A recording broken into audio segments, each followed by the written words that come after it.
Pinay yan. Sa kanya, natural yan. So magandang hapon sa lahat. Ngayon dito kami sa may Wadi Laban.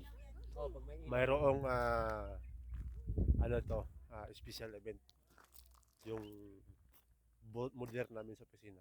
Yung nagtawag sa ng magbibigay ng serving, magsiserve.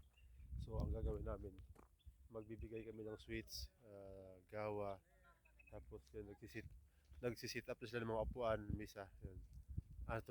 Catering. So kami yung mag-serving.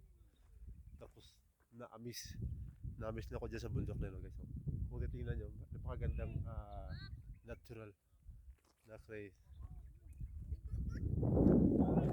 So, yan ang mga kasama ko. Nagkaroon sila, picture taking. Okay. So, for today's video, guys, na-miss ko lang pala. Kumbaga, namingaw ko nga mag-vlog. Ano, namingaw ko nga mag-vlog. No. Ano, ano, yan mga kasama ko. Ano kami? 5.